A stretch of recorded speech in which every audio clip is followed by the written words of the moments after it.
Hey team, welcome back to another episode of the Student Paramedic Podcast.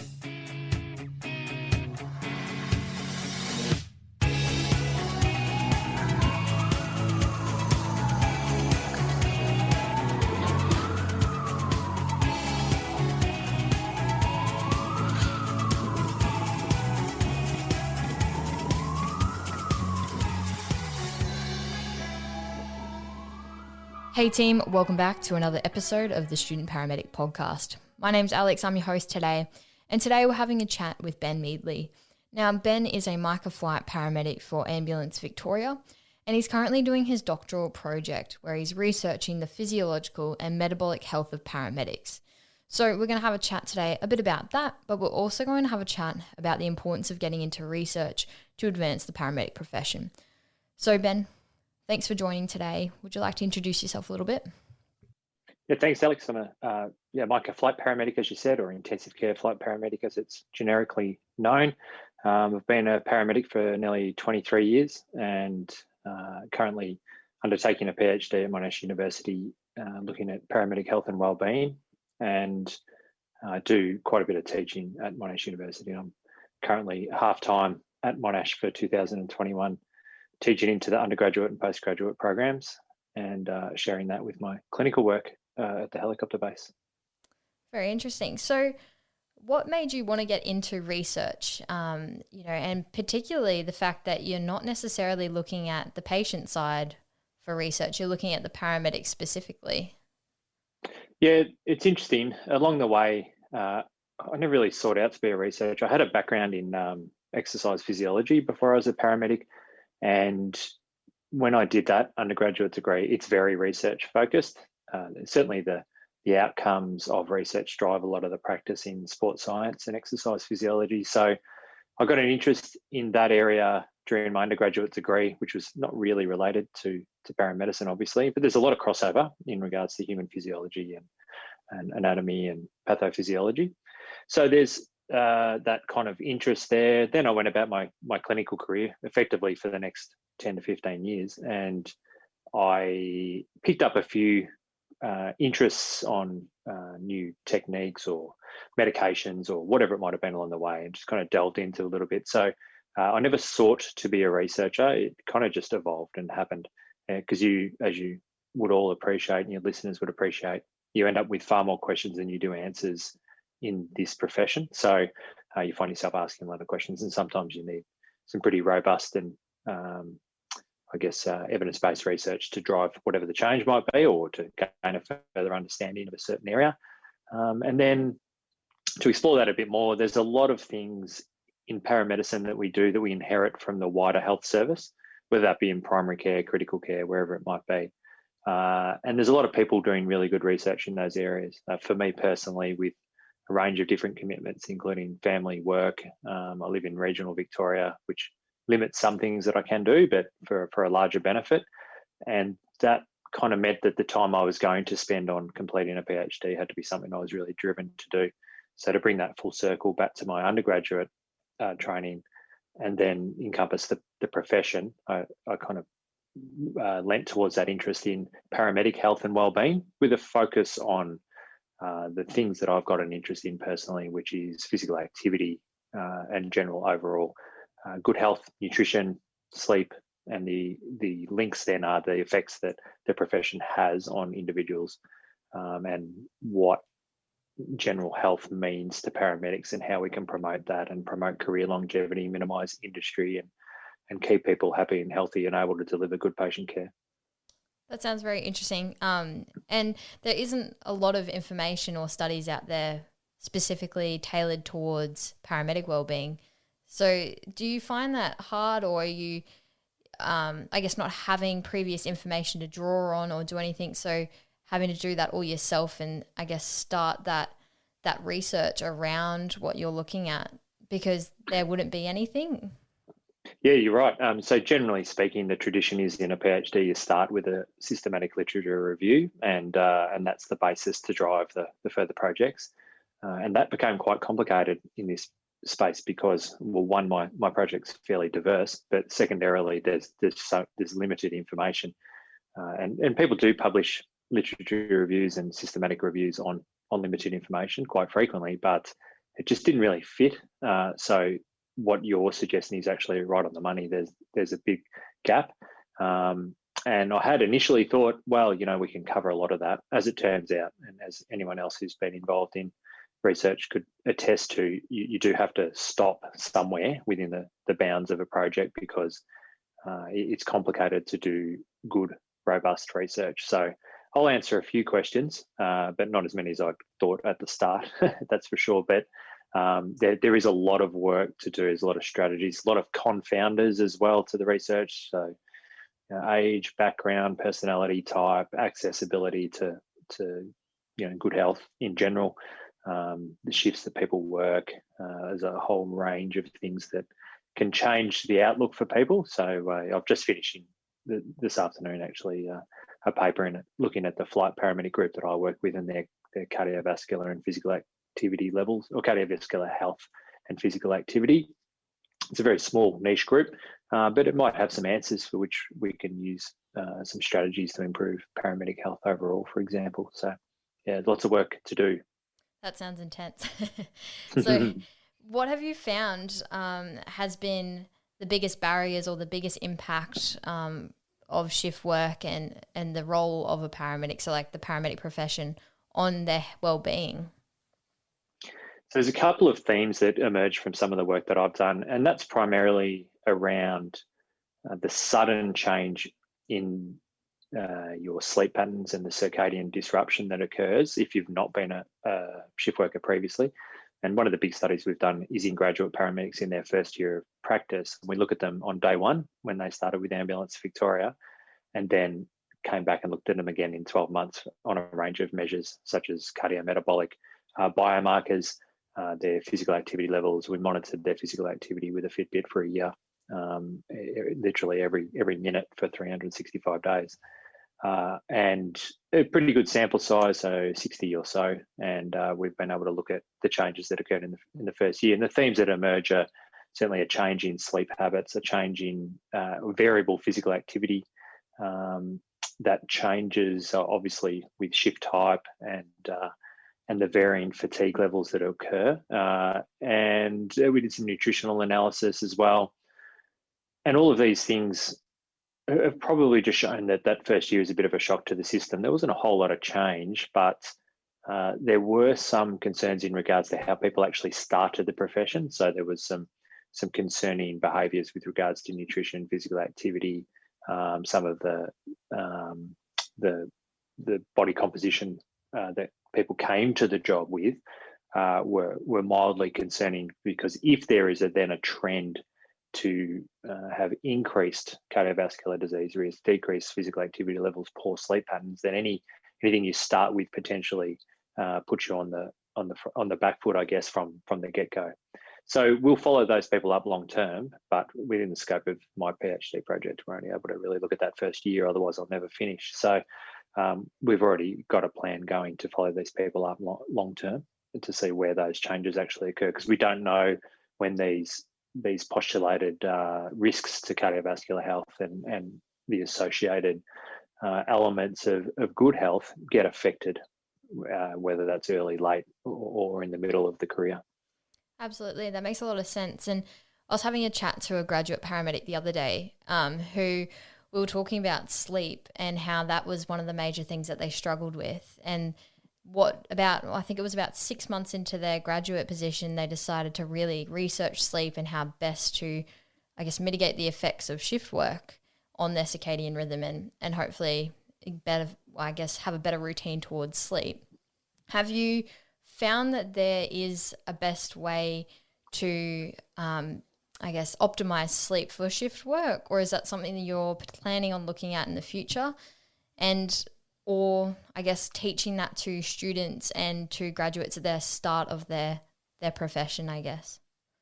Yeah, so the first part to your question, I guess, well, I've got a collaborator who's a postdoctoral researcher at Monash who's actually doing the bulk of the sleep work.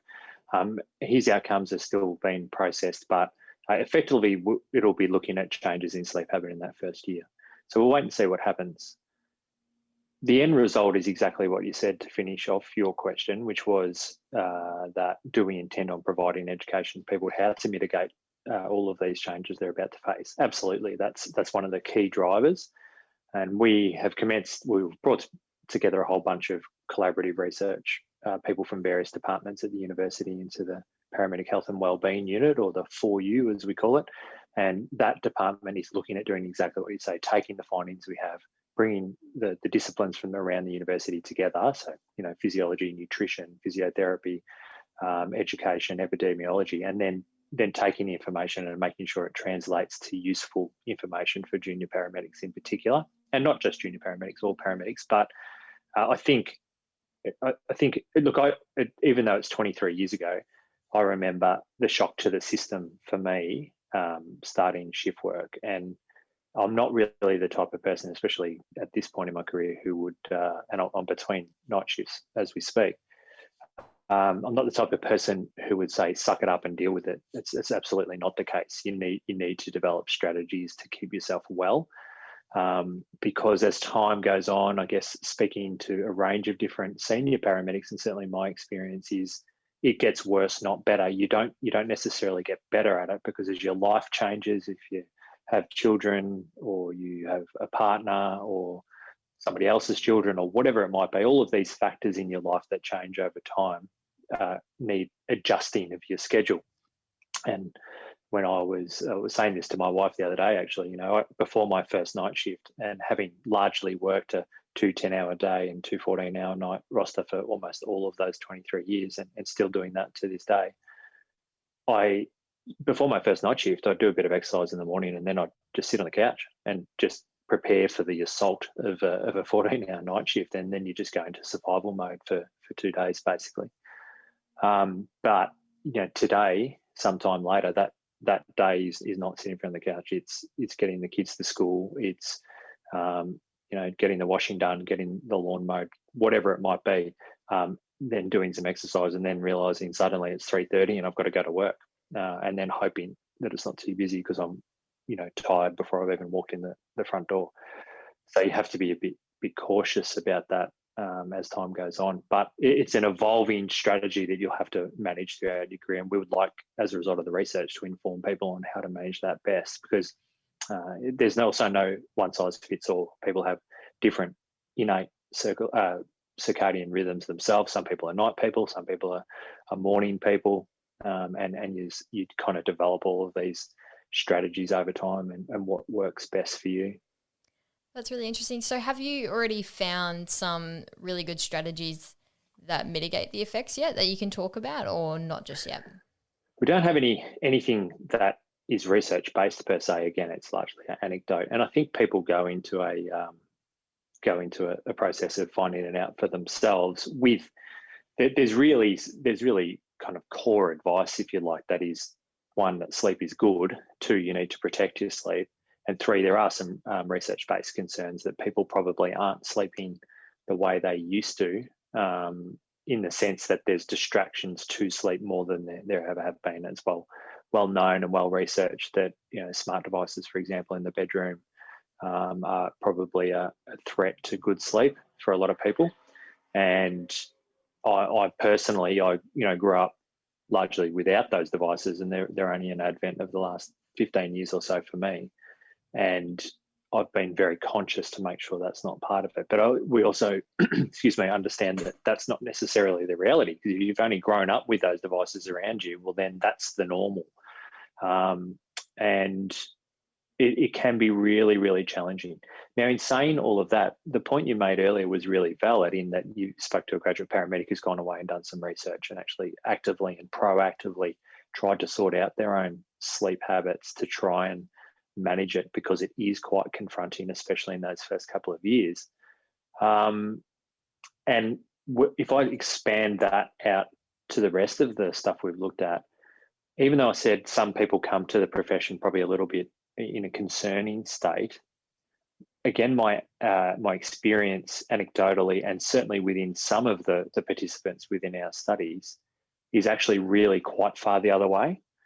The generation of junior paramedics coming through now are more well-informed and more able to access information than any generation previous to them, and will seek information without necessarily having to be prompted. And there's a real problem-solving attitude towards managing your own health, largely because I think people are more aware. It's more in your face in the kind of Insta world, if you like. You can't go too far without seeing some kind of wellness-based information, whether it's accurate or not. That's a whole nother conversation. But it is a concept that's at the forefront of people's minds and the media as landscape, I guess, as we know it today, than it's ever has been. So every write-up room in a hospital and every ambulance bay or ambulance had a bucket of M&Ms and some pretty bad food in it when I started out. But you're more likely to see a punnet of strawberries or blueberries in an ambulance or a write-up room today and that would have been unheard of. And I know it sounds very anecdotal, but it's a pretty noticeable thing that there's a better awareness of just general population health, which of course then transfers to the student and graduate paramedic population as well. Absolutely. And just touching on then when you talked about a bit about nutrition, how have you found in your study about like nutrition and physical activity has been impacted by the paramedic profession? I think there's some risk in a number of areas, especially in those first couple of years. So the things that have been identified in the wider literature is the inconsistent eating. There is the danger of being influenced by your shift partner, for example, quite heavily. That's kind of a well-reported phenomenon. You might end up at a fast food restaurant you had no intention of going to, but because you're there anyway, then you just succumb to the pressure and that's your meal for the night. Sometimes you just got to take what you can get, and every paramedic and student paramedic would understand that that's the reality of the job. You're a mobile workforce, and sometimes you have to take what you can get, and you can plan, the best meal that you may never see. And that's my reality to this day. Really, you have all the good intentions. I'm better at. I've taken my dinner to work for probably the vast majority of that time, and there's been a lot of lasagnas and pastas end up in a bin somewhere because they're 3 days old and never got eaten or whatever it is. But make a really good attempt to try and eat well, bring a bag of fruit as the snacks, and that's the intention. There's some interesting work coming out of the nutrition lab at Monash, who co-supervise a lot of our projects, and they're looking at changes in glucose and insulin levels in paramedics and other shift workers, looking at the influence of meal timing, for example, so not eating overnight, so you don't eat in opposition to your circadian rhythm. There's some real promise in that area, which is this concept of chrononutrition or chronobiology, linking together to identify when you should eat and when you shouldn't eat. And there's a range of other strategies that are being examined. We're just about to start a study where we're going to, and most paramedics and paramedic students would understand the concept of continuous glucose monitoring, which many diabetic patients would use, for their own diagnostic purposes. We're actually going to use continuous glucose monitors to assess the changes in on-shift and off-shift glucose levels in paramedics.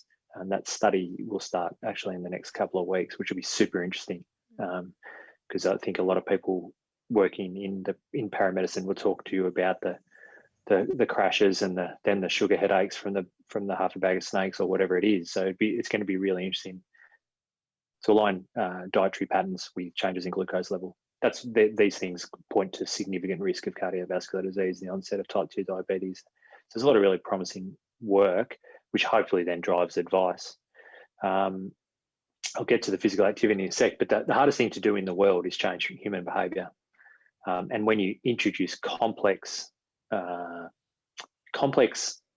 work environments that are stressful in a range of ways, that, as we all know, can affect any good intentions quite significantly. So changing human behaviour to improve health, we know is a huge battle for all public health services as it is. But then you introduce the complexity of paramedicine to that really challenges things.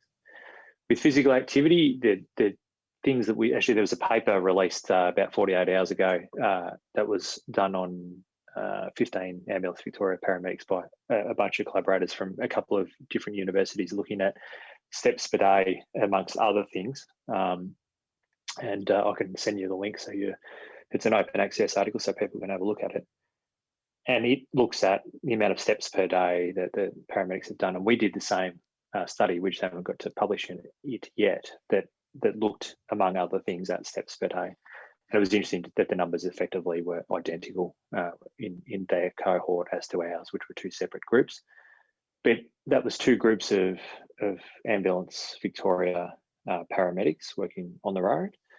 Then, again, having just finished typing the study today, the flight paramedic group, interestingly, had nearly double the amount of steps per day, irrespective of the type of shift worked, than the general or wider ambulance population. So there's a range, and that goes hand in hand with a occupation or a part of the occupation that's physically demanding, and there's a range of other things that we would hypothesize lead to that type of personality that's attracted to the role, et cetera, et cetera. So there's a whole bunch of data that's coming out.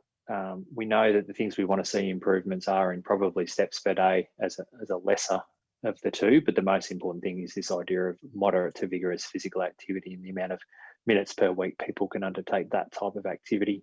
And again, looking at our two studies, the graduate paramedics in their first year were just meeting recommended levels, and the flight paramedic group had triple the graduate level of moderate to vigorous physical activity. We're unable to split that between occupational activity and off-time activity in personal time. That require an immense amount of work to do that. It's just kind of grossed up average values at the moment, but it's quite significant. And so we need to look a bit further about what behavioural characteristics of different populations or cohorts, what those characteristics are, and whether we can use some lessons learned to improve physical activity, nutrition, sleep, etc., for all paramedics, because you don't want the job to cost you your health. That makes a lot of sense. That's actually a really good point. And, we talked about all the physical sort of elements of well-being. Are you looking also at, like you said before, the stress and, the mental well-being as well of paramedics and that impact of the job? I guess, does it have a link to your cardiovascular disorders that you're talking about? So we aren't looking at that, and part of the reason we're not is because of the fact that that's pretty well researched and it's well acknowledged. So Alex Walco, who's the postdoctoral research fellow at the Turner Brain Institute, he's helping out in this graduate cohort, he's leading a project in the sleep area, but he's also looking at stress hormone cortisol response. So he's looking at that, and we'll publish together on those outcomes quite shortly. And so, but it's not looking at the in-field response per se, it's just a general response to work. But it will be interesting, we don't have that data yet, but it'll be interesting to see what happens and whether that changes over that first year of practice. But largely, it's an interesting space to look at, because as time moves on, and we know that paramedics are at risk of certain increases in poor mental health. What we did see in both Alex's work, in some of his samples, or some of the instruments he used to look at paramedic mental health, we used a fairly basic one. And what we did see in the graduate group was that there was a significant dip in their self-reported mental health. And this is both of our instruments that we used in the same cohort indicated a significant dip at the halfway mark of the first year, and that they didn't recover to baseline values by the 12-month mark. And again, we need to explore why that is, but I suspect it's largely due to being at probably the peak of the graduate or intern year, where they're probably under that you've got just enough knowledge to kind of know what you're doing, but you've still got 6 months ahead of you with assessments and trying to get your head around good patient care and all of the other things like the health-related elements that we spoke about. So that was quite interesting, and I met Alex in the hallway, and he had mentioned it, and I said, well, I've just got to look at my numbers, and we found the same thing. So that was interesting. And we'll see how that goes. There might be some qualitative work we can do to actually ask that group as to why that was the case. And again, that's an area for improvement for ambulance services probably. But then on top of that, where the interesting area to look at, I think, going forward is that the information now is starting to indicate that organisational dysfunction is just as likely to cause significant mental health problems as is seeing major trauma, critical illness over an extended period of time. So yeah, sure, those things are well acknowledged to increase rates of PTSD, etc. However, there is some concerns around organisational dysfunction that can lead to that. And I'm not making suggestions that ambulance services are necessarily that way. All organisations in the private and public sector have some degree of that. No one's perfect, so it's interesting to see how that might evolve and how we might look at that. That's interesting. So with your look at the physiological and metabolic factors that are associated with the paramedic wellbeing, you got into all of this research, and what drove you to do research was, like you said before, there was nothing that, you didn't think you were going to become a researcher necessarily, but what is the importance of research? And now that we're a registered profession, how important is that to sort of grow the profession for the future?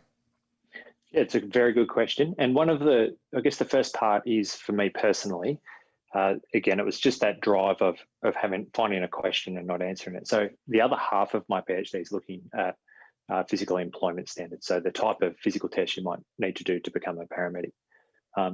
My focus is on the specialist teams that respond in ambulance services, more so than it is the entry level physical assessments that you might do. And in that space, I guess there's a lot of arbitrariness to standards that are set because some person thought that was a good idea. And so I wanted to. It's interesting. There's a strong science behind that process of developing physical employment standards. So you have to go into research to do the research to prove the point. Ben Meadley's idea about what the standard is just not good enough. It needs to be validated. It needs to be reliable. It needs to, for example, the tasks you might get asked to do in a physical employment test has to have some bearing on the actual tasks you're required to do in your role. And it's important not to discriminate against those who are capable of doing the job. But unfortunately, or if you want to look at it that way, it's actually important to eliminate people who aren't suitable to do the job. And that's in a range of areas, but that my focus has been the physical employment standards work. So that area in particular drove my desire to do some research to validate some of those processes and evolve them to make sure that the workforce is able to perform the role that they're chartered to do, but additionally to make sure that it's fair for people. And so that if you did fail it, for example, then you would have the ability to say, okay, well, I've been unsuccessful, and that's particularly pertinent in the specialist areas because the failure rate of a complex selection process is higher than it would be in other areas. And so you need to be able to stand with your hand on your heart and show the evidence base as to why that's developed. It also drives the ability to provide people with a whole lot of information on how they can meet the standard. And again, that flows across a whole range of areas of paramedicine, not just in regards to physical employment standards. So yeah, all of that has driven, I guess, my ability to use that to the advantage of the profession. That's what I hope. And I've forgotten the second half of your question, but if you could refresh me, I'll answer it for you. So for our students that mainly are listening, we have mainly students and graduates. What is the importance of getting into research in order to sort of grow the profession now that we're registered? Yeah, sure. That is very important. And currently, as I mentioned earlier, I'm kind of in this quasi-academic clinical role where I do a couple of days a week at the university and a couple of days a week on the helicopter, it's a pretty good deal, certainly for me. But I think it's bigger than me. The idea is I think that this is an important thing for the profession. And I've got the person who's working the other half of this is driving it as well. He's also an intensive care paramedic who's doing half-time Monash, half-time at his regular ambulance station and working as an intensive care paramedic. So I think what we need to do is align ourselves with how other health services evolved. And the idea of the academic clinician, for example, is very normal in medicine, nursing, other health professions, allied health professions, physiotherapy, occupational therapy, whatever it might be. So that provides the link between the academic and the clinical or the practical.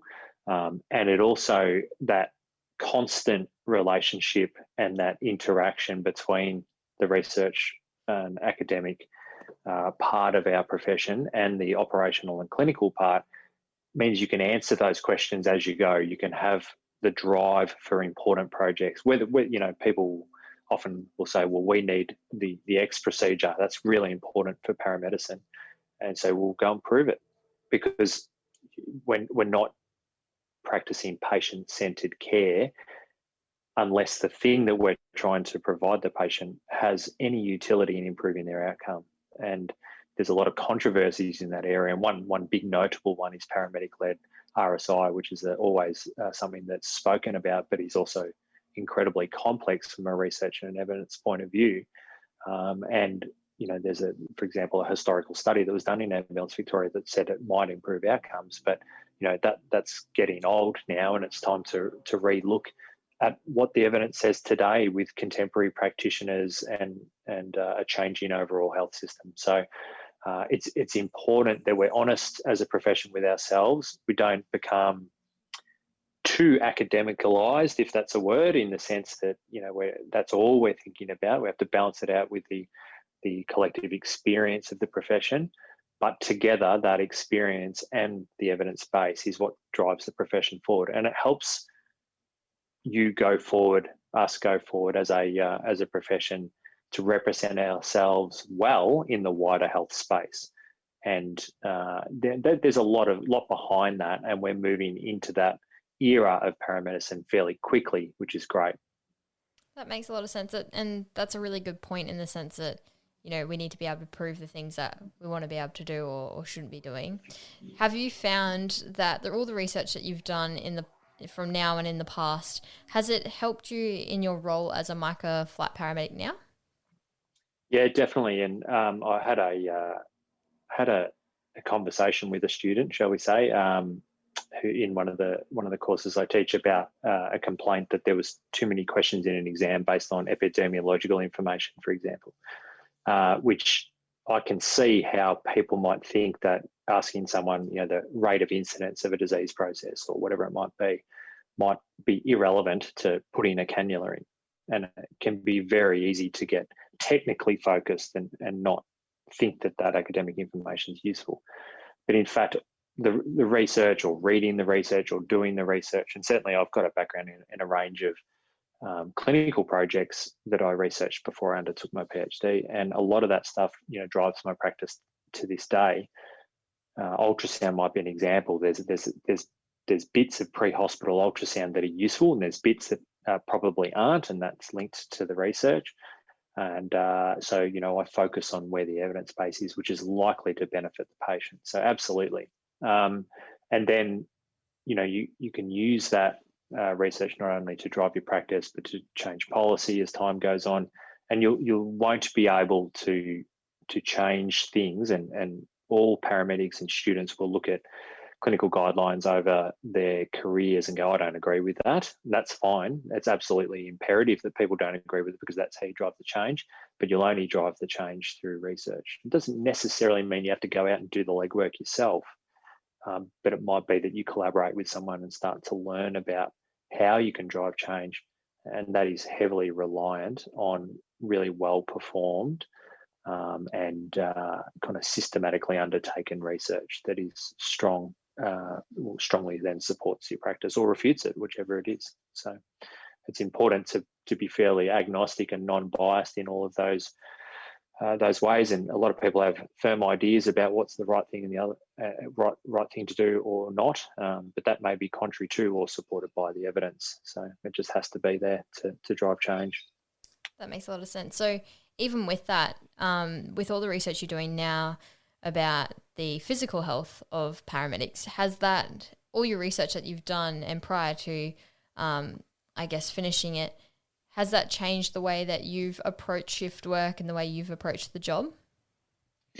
I think there's some confronting things in there. Like you look at some of the dietary analysis, for example, and I see some poor dietary patterns in both the groups we researched, and I probably see a bit of myself in some of those areas, and so you're a bit more conscious of some of those things when it's actually written down. It's hard from an individual point of view. I'm a bad example in that sense, I guess, because I personally think I manage it well. Now, whether I do or not is another story, but I've got some pretty robust strategies around exercise. I'm very well supported in my family by having excellent nutrition as part of my day-to-day life. If I was not there with my family, that might be a little bit different, because sometimes, especially when you're fatigued, you take the path of least resistance. But I'm lucky to have that support. And so I've been able to get into some good habits over the years. The thing that probably still suffers the most is sleep, and sometimes that's hard. And again, any experienced paramedic will tell you that the sleep, for example, between night shifts gets harder and harder to protect, and harder to kind of salvage if it's interrupted. So that's probably an area I need personal focus in, and probably all of us for that matter. But I think I'm probably in a reasonably good space. Now, in saying that, after 23 years of a 10-14 roster, I'm looking forward to a point in my near future that doesn't involve working night shifts for a full year continuously. So it's probably not good for you to see out your career working multiple night shifts a week. Certainly, that makes a lot of sense. You've done all this research. You've got a massive, I guess, history in doing all this research. How can students get involved in it, and would you encourage them to start out whilst they're in their degree to do some? It's a good question. I think there's a lot of different ways people could go about it. So when I finished my undergraduate degree, and at the time it was still a vocational training program to become a paramedic. So I had an undergraduate degree. I decided I didn't want to be an exercise physiologist. I wanted to be a paramedic. And so irrespective if somebody told me to do some research or not, or whatever it might be, I just wanted to be a paramedic yesterday. So that I understand the kind of mentality that people may think, well, I just want to be a paramedic. Let's just get to the point. Now, on the other side of the coin, I think that you can keep striving for that goal, no doubt, but you can do both. I think it's not for everyone. Some people are not going to be won't lean towards that analytical type of mind in the same way as everyone else. But I do think having an awareness and being able to pick up a paper, for example, and critically appraise a paper, you don't need to be a statistician to understand it, but to know what an odds ratio is or a confidence interval, you don't need to know the statistical background to it, but just to know what it means.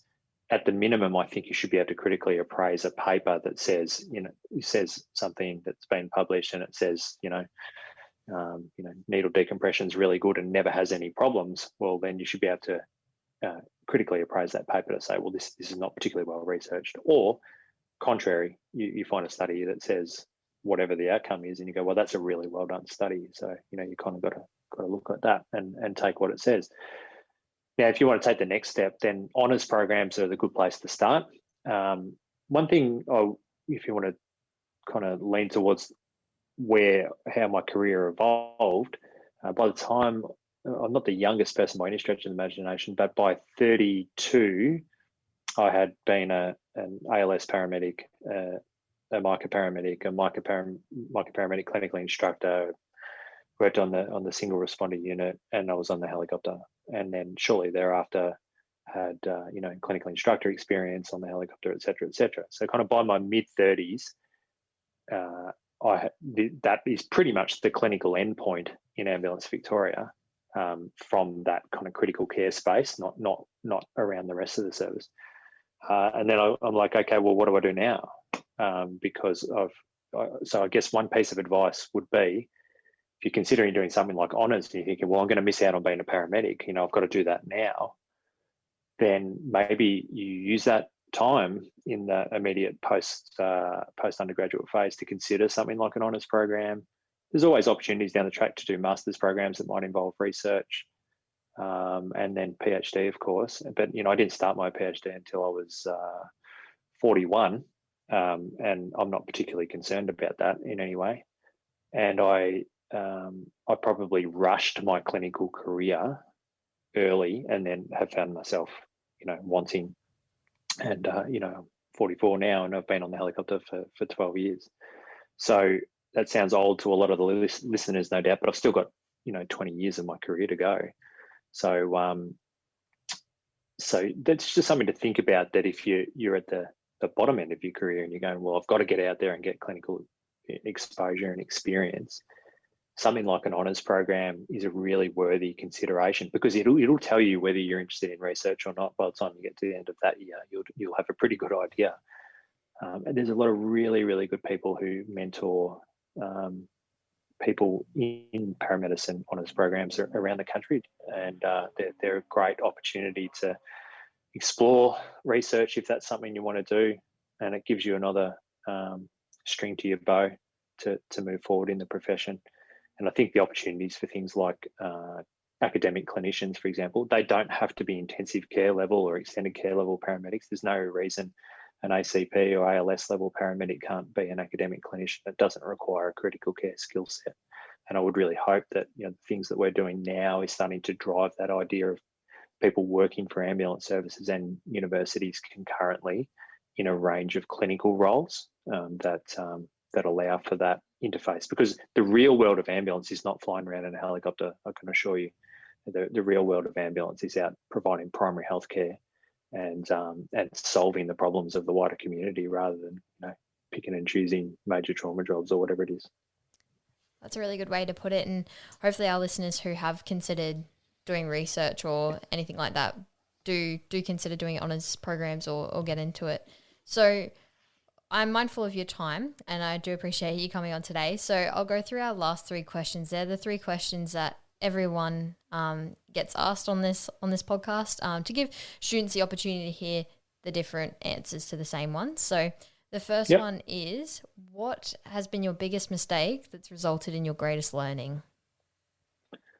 Oh, yeah, well, that's an interesting one. I think, I don't think you could isolate one thing, but I think if you want to talk about it as a concept, it would be falling away from the system that works, and that largely focuses around assessment of a patient. So I don't, occasionally I catch myself out from falling away from that system, and that's where errors occur. So I was lucky to have a lot of good mentors and teachers, especially as I trained as an intensive care paramedic, who got me to follow a system every time. And to this day, I still use that system, and it's not complex. The system is, just a standard patient assessment. And then it's the permutations and combinations of the critical care concepts that go off the side.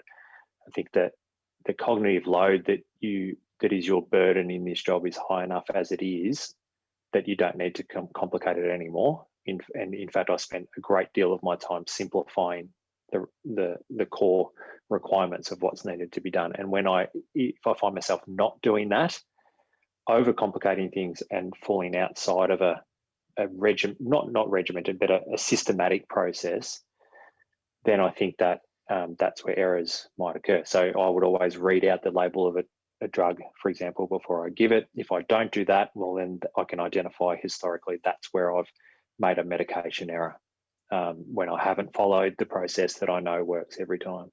Or if I haven't listened to a chest because I got a little bit, rapid in my patient assessment, and I've missed a pneumothorax, or I've missed a pulmonary edema, or whatever it might be, you look back and you go, well, you didn't follow the system, and you make an error. So that would be, it's not a one specific example, but stick to your systems and it'll solve your problems. Awesome. That seems to be a bit of a running theme. That's what Darren Hodge told us as well. And our second one is, what is one piece of advice that you would give to a student? Look, I would give the advice of linking back to what we just said, and that's just consider your career and don't be in too big a rush to get everything done. I personally think that this is a job you can do for a long career. There's a lot of kind of media around, not sticking out careers and working a number of careers. That's also fine. However, I think this is a job, because it is a very, very good job, very rewarding, satisfying job, that you can stick it out for a career, but the things that'll burn you out and may compromise that are trying to rush your way through everything and do everything yesterday. Ironically, if I went back to myself in a time machine and told myself that advice, I don't think it would have changed the way I did things. But anyway, that's the advice I'll give nonetheless.